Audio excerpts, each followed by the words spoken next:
Bayangin kamu lagi ujian online. Soalnya susah, waktu terus berjalan, dan tiba-tiba kamu sadar ada kamera yang memperhatikanmu selama ujian. Tapi tunggu, memangnya kenapa harus diawasi? Bukankah ujian online bisa dikerjakan dari mana saja?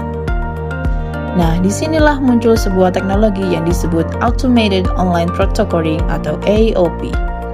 Sederhananya, AOP adalah sistem pengawas ujian berbasis kecerdasan buatan.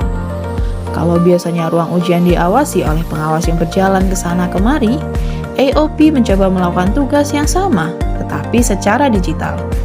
Lalu, bagaimana cara kerjanya? Saat ujian dimulai, sistem akan memverifikasi identitas peserta melalui kamera. Setelah itu, sistem membantu memantau jalannya ujian. Misalnya, apakah peserta benar-benar berada di depan layar? Apakah identitas yang digunakan sesuai? Atau apakah ada aktivitas yang perlu diperiksa lebih lanjut?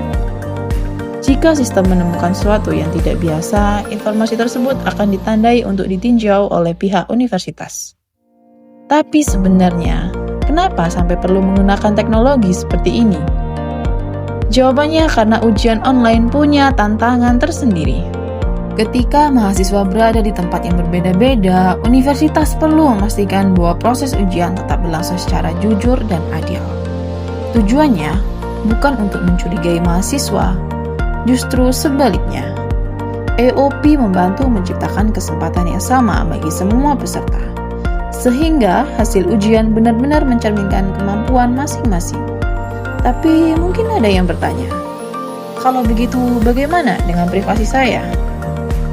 Pertanyaan yang sangat wajar. Karena itu, universitas terbuka berkomitmen untuk melindungi data pribadi seluruh peserta. Data yang dikumpulkan hanya digunakan untuk keperluan pelaksanaan ujian, disimpan secara aman dan hanya dapat diakses oleh pihak yang berwenang. Artinya, teknologi ini bukan hanya soal pengawasan, tetapi juga soal keseimbangan antara menjaga integritas akademik dan tetap menghormati hak serta privasi mahasiswa. Karena pada akhirnya, tujuan pendidikan bukan hanya sekedar mendapatkan nilai, tetapi memastikan bahwa setiap pencapaian diraih dengan jujur, adil, dan dapat dipercaya. Lalu menurutmu, apakah teknologi seperti ini akan menjadi masa depan ujian online?